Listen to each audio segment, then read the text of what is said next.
Do you know what I thought before? I nearly said this before, but we went way deep into the conversation. When we were talking about Paul Blair, who, for those who forgot or don't know, is the owner of Hot Water Comedy Club. And the way we're talking about him, and we're not lying. Nah. He can sell anything. Brilliant businessman. And he was the one in advising me and you on which stocks and shares to buy. He bought shares in McDonald's. Sounds like a sensible guy, doesn't he? Doesn't he? I'd just love to take like 10 of our listeners, put them in a room with him after 6 Jack Daniels and Coke, and just watch their perception of this man unfold. This is a man. I've never been on a night out with Paul Blair where he hasn't at some point tried to rap battle a stranger. Yeah. Leave it, Paul. Leave it. It's weird. He goes from being so sensible, and he'll just see, and then like it's his eyes, isn't it? It's his fringe now, right? His fringe is gone. Like his fringe just starts flopping down his head, and you're like, he's had it here. He's had it. Give me a beat. Give me a beat with his little Hitler hair. And he just starts rap battling and he goes dead funny, and then he just gets his shoes off and puts them on his hands and starts going, hiss.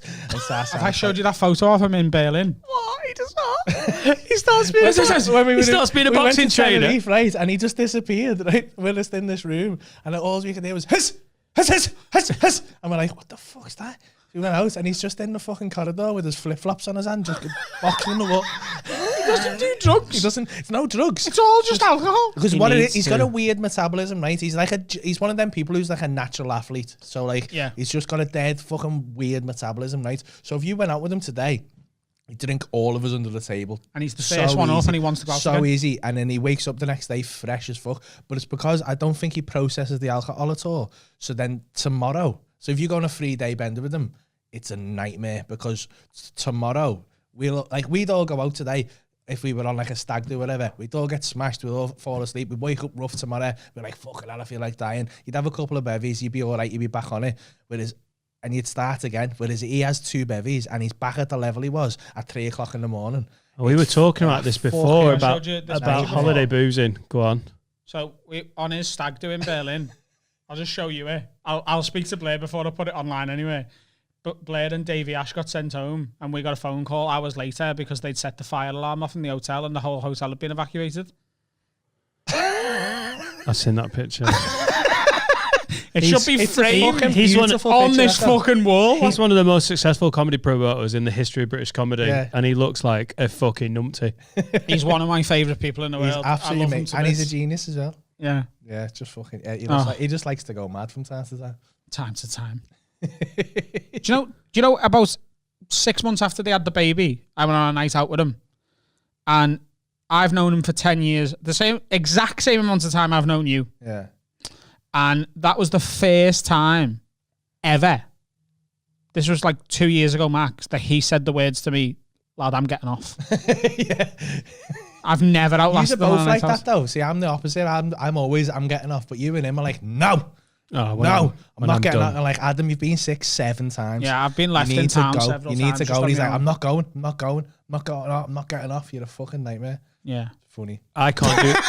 You're a fucking nightmare. Does this not make you want to drink? Like the shutdown, I haven't been boozing with mates for a while, but the shutdown and not being able to has made me want to go out with the lads so much. Last week, we had because that's the first time I'd seen Blair or Danny or anyone for like 3 months. We just had the pint in Chester. It was the best. I had fucking such a good time. Did you stay out? No, I got off after the gig. I didn't see you after you went to pub. Nah. I went for the gig because I'm doing the gig this week. I wanted to watch it and see how it did and how the comics approached it, because like just take a lot of pride in stand-up, and I don't want to be the guy who just makes the rookie mistake that someone didn't the week before. So I didn't know you were going out for a drink. Yeah. I came over for the show. Thing, like, but when I promised myself, when I went out the night Liverpool won the league, I went to ground to celebrate at Anfield. I said after that, I'm not drinking until Carl gets home, and I haven't. And there's like 7 days left now, and then I'm gonna have a drink. Having a pint later. I don't want to do it. I don't want to do it. I want to first gig back. I might do.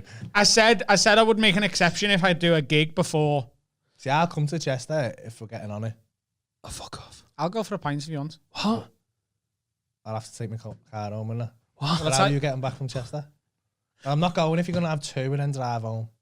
Well, Well, this is the most exciting thing I've ever heard. Yeah. Laura's going to be fuming when I'm like, darling, you know I've been out all day doing a podcast. Well, I'm going out. Oh, let's go out. Mate, I live in Chester. Let's go out. I'm up for it. Okay. 100% up for it. I'm actually in the mood. Yes. Let me press some buttons. Mama Like that. Mama like that. So these though.